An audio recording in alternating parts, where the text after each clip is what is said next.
don't know what the fuck I just watched, or why this even existed to begin with, but I'll try to summarize it the best I can. Words cannot describe my confusion. I drove to my local library this morning to get a history book for high school. I had a project that was due the week after, and the first thing I had to do was write down a bunch of note cards, citing information from the book. It was incredibly boring, so after about an hour of searching, I eventually just visited the DVD section to find a movie for later. I spent a minute or two looking for a movie that interested me, and I ended up pulling out a case with a printed piece of paper in its sleeve. Every side, including the spine, had a poorly stretched and cropped image of My Little Pony promo art. Now, I want to point this out. I know next to nothing about this show. The only things I'm aware of are the names of the characters and the setting that it takes place in. I learned this from a few fan works online. They're everywhere. I was thinking of putting it back at first, but I ultimately decided to take it with me. It looked like some sort of bootleg, as the disc itself was just a blank DVD-R. Bootleg media really interests me, alongside obscure media, seeing what kind of menus they have and how the media was recorded to begin with. Kind of like this one pirated copy of The Incredibles that I found, where it was recorded entirely in a movie theater.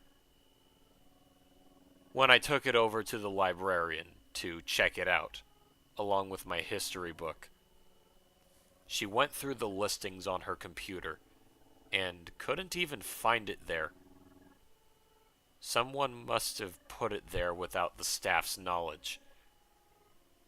But she let me check it out anyway, and told me to be careful with it. Nice lady. When I took it home and popped the disc into my computer, VLC Media Player came up, and unsurprisingly, I was right. 6 squares against a textured background of a brick wall, with each square playing a short clip of an episode on there. All except for the 6th one, which just showed a picture of some characters home from the show. There was a Play All button on the bottom, and a header on the top that read, My Little Pony Special, all in white Constantia font. The background music was a clip from some unknown country song, with it sounding very bad for a menu.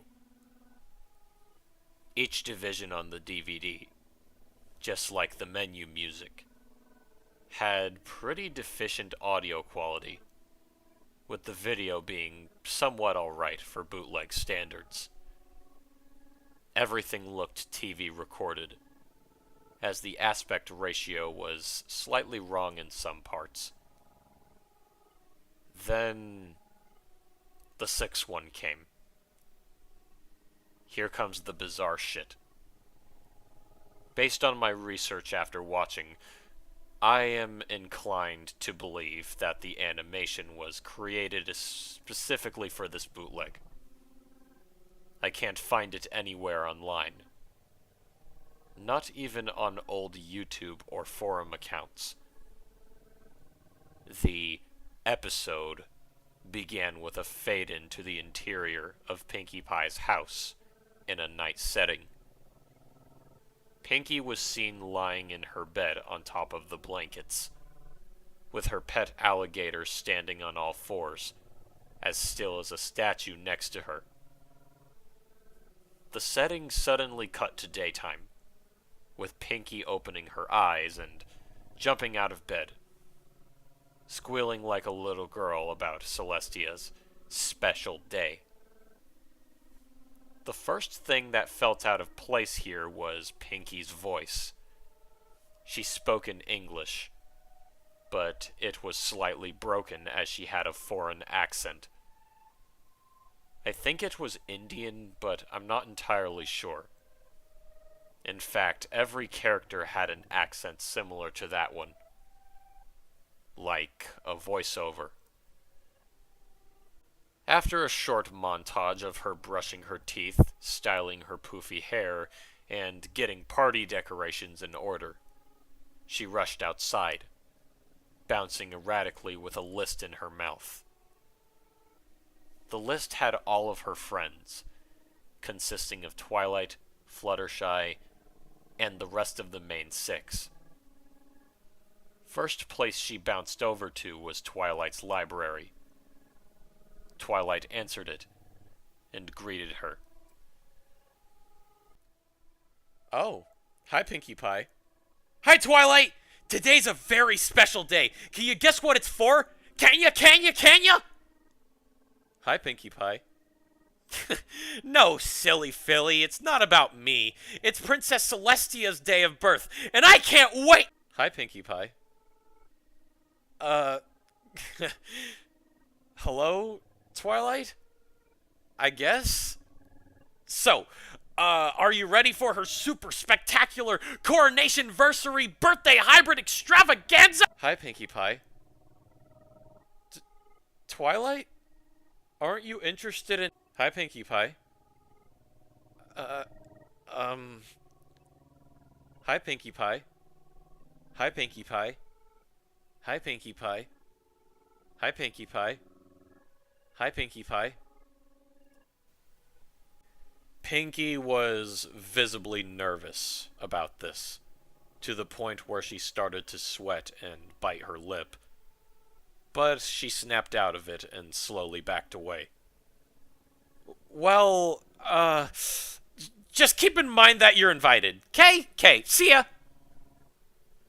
Pinkie then walked away, asking herself what the hell that was all about. A question I had in my head after watching this damn thing. The scene cut to Sweet Apple Acres.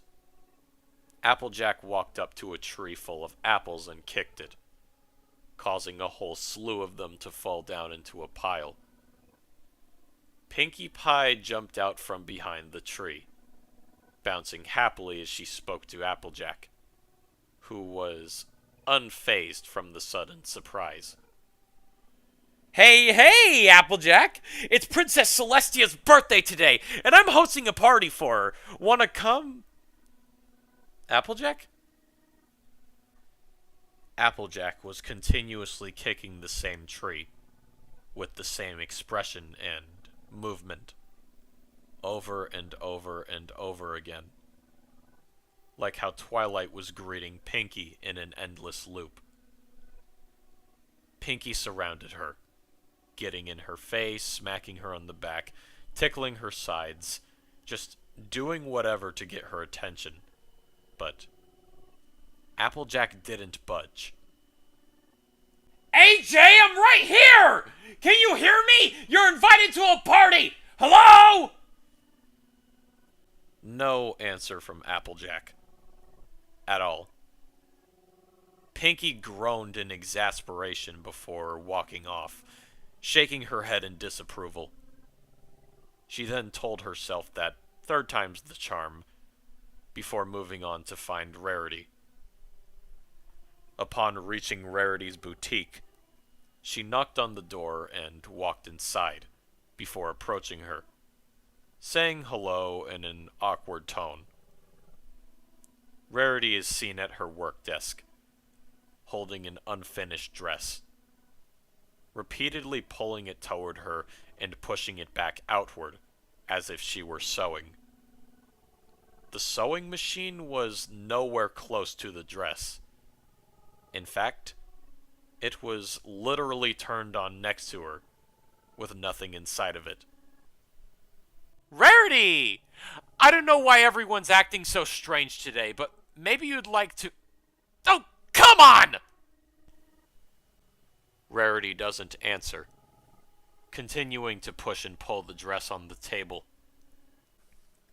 Pinkie Pie picked off Rarity's glasses with her teeth and ruffled her hair. No response. She stomped out of the boutique, groaning to the heavens. The same looping occurrence went down with the next two members of the main six, with Rainbow Dash reading a Daring Do comic upside down, to Fluttershy filling a bird bath until it overflowed.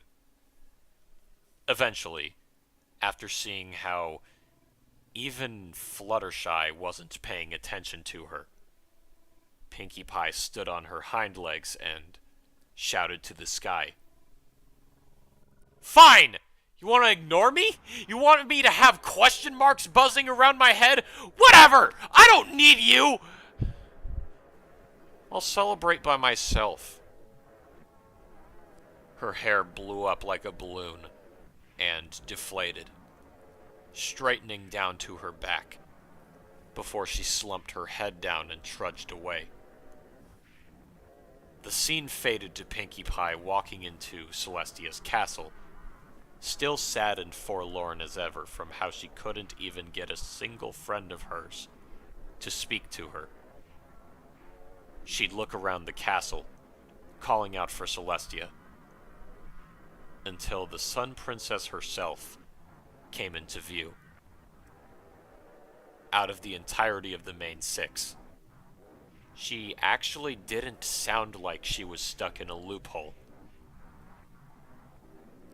Hello, Pinkie Pie. Is something bothering you? You look quite upset. Can I please talk to you? I'm so confused and everyone's ignoring me and I don't know what's going on. Come sit next to me, Pinkie. Tell me what's wrong. Okay. Pinkie sat next to Celestia, looking down at her hooves. Melancholy music tuned in. All of my friends have been acting weird. Most of them have been doing nothing but ignoring me. Rarity, Rainbow Dash, even Applejack. Today's supposed to be your birthday, and I wanted everyone you care for to come by, but it's like none of them even like me anymore. I failed you. I'm sorry. I wanted it to be a surprise, but I blew it. Pinkie, listen carefully. Pinkie is held close to her bosom. You did not disappoint me. Don't ever say that about yourself. The thought of you remembering and trying to get others to celebrate proves how kind-hearted you can be, but I don't need a party to be shown respect. All I ever want for my birthday is for Ponykind to have kindness and regard for each other. You did get very upset, but I'm sure if you asked them what was wrong, they would tell you. They are your real friends after all. Think carefully. Did you upset them before? No! They were just fine yesterday! They're acting weird. Well, Pinkie, asking them isn't out of the question. Are they acting any particular way when you say they ignore you? Well, Rarity sewed absolutely nothing, Rainbow was reading her book upside down, and Applejack just kept kicking one tree. I took her hat off, Princess! I took her hat off! And she didn't say anything! Oh. I see. That normally gets on her nerves. What about everyone else? The more Celestia asked questions, the more crestfallen she seemed to look. Fluttershy just kept filling up a bird bath, and Twilight? I don't even know what was wrong with her. She was like a broken record. I tried to walk away, and she still kept repeating herself. I don't think she's messing with me. She's not the type of pony to do that. Could it be the cupcakes I had last night? Celestia froze when she caught a breath, as if she was about to say something, but she couldn't. She closed her mouth and stared down Pinkie Pie, looking as if she hadn't slept in weeks from the dissatisfaction. The background music came to a halt, and Pinkie Pie, confused, waved her hoof in front of Celestia's face. Princess? Celestia? Hello? Oh, no. Don't tell me you're doing it too. Oh, no. I heard everything you said, Diana. Believe me. Then why did you stop? What did you just call me? Celestia sighed and cleared her throat before standing back up. She faced the opposite direction, not even bearing to look at her just yet. Have you ever thought that your existence, or at least this one in particular, is simply blinded by impulse? That these occurrences are just your thoughts begging you to put the poison down? Princess, what are you talking about? I'm talking about you, Pinkie. You. Don't you think that your friends are acting this way because your mind is in working mode? Telling you to get some real ones. Real ones? But they are my real friends! Didn't you just say they were? Stop. No. They aren't. I would have spared you the brutality if you had watched your tongue. But now that I've heard it all, I can't keep up this charade for much longer.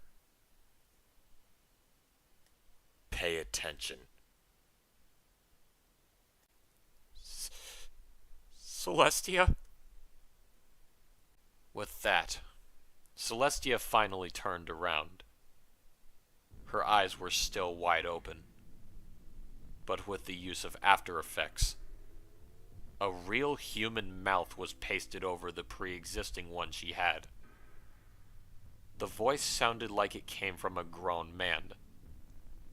The music came back, but it sounded like some slowed-down, psychedelic rock song. Relax and wake up. You'll be okay. You'll find plenty of new friends above, right? Celestia, you're scaring me! Everyone's scared of the truth, Diana. Stop calling me that! Or what? Will you scream at me like you always do? Like you do with everyone? Will you throw up on me like the sponge you are, sucking up all the alcohol you see? Will you wet yourself like you did on the sidewalk? Comply. Everything will be just fine. I don't even drink! Why are you doing this to me? Why? Huh. Look at you. You can't even remember correctly. You did this to yourself. Sitting catatonic, staring at the wall in this little world of yours won't change all the mistakes you've made. You're a shattering failure. There's only one way you can right your wrongs now. Photos and clips of real people inside of what looked like a house party flashed across the screen in quick succession. Some of these people were drinking, partying, horseplaying with each other, and even committing random destructive acts. such as wildly tearing into furniture, smashing appliances to pieces, and marking up drywall with sloppy, derogatory insults, such as vile slag. I don't know why those were showing up, or where they could have come from, but I'm not sure if I want to comprehend what made them act so mindless. Maybe it's the alcohol, but they were way too quick with what they were doing. Pinky ran out of the castle, and the scene switched to her racing back into Ponyville with a look of pure fear. She stopped and looked around her. Every single resident of Ponyville was frozen, like a statue. Twilight was saying, "Hi, Diana," non-stop at her doorway. The strangest part of it all, though, was what had originally been the horizon. The sky was replaced with a stretched photograph of some drunken, yellow-haired, heavy-set college teenager wearing a stained Pinkie Pie t-shirt, unconscious on the pavement, soaked in her own yellowish vomit, with her eyes rolling up to her crown. "Cunt" was scrawled over her head in marker. Pinky slumped onto the ground and started quietly giggling to herself, her eyes still filled with dread. A short clip of a child, having similar hair and skin to the drunk woman in the sky, appeared, violently screaming and shaking, with her hands gripping her face for a split second. The human-mouthed Celestia walked up to the freaked-out, now nervously chortling Pinkie Pie, staring her down from above. Her pupils were now replaced with long, horizontal slits that a goat would have. "Rise. Look around you. How can you call this fun, let alone normal? Wake up." Celestia's hoof struck Pinky's forehead, causing her to fall over on her back. "Wake up, you pawn." Pinky was laughing hysterically. Her pupils tightened into tiny dots, and tears flowing down her eyes like a waterfall. Gargantuan, talking heads of the Sun Princess circled around her, screaming and echoing "you pawn" progressively louder, enough to make my ears ring if my speakers were on max volume. The scene suddenly cut back to the nighttime bedroom setting from the beginning. The music slowed down even more.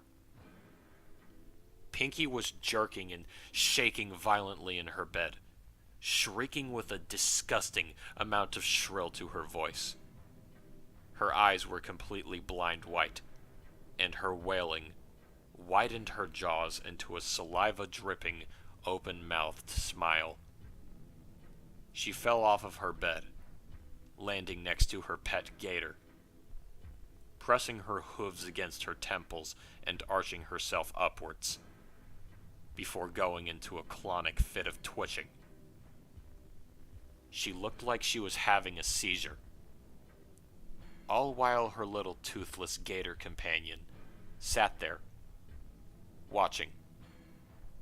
Around half a minute of Pinky's horrific outburst later, she went limp, her breath shortening until it could be heard no more. She died, right in front of Gummy.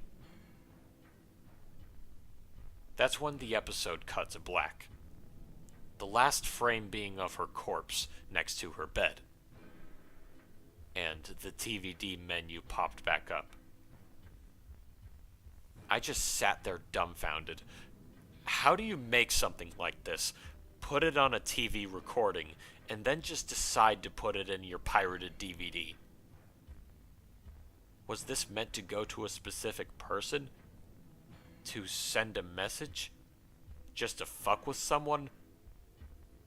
Why a library, of all places? I ended up purchasing the DVD, not even telling the librarian why I wanted it, or what I saw. Mainly because I needed to get clear as day evidence. Don't ask me for the full footage, unless you are absolutely positive that you're the girl in the video, or that you know her personally, with proof. I'm not blackmailing some random lady and possibly putting a target on her head. All because some people care more about obscure media. I'll know if you're faking it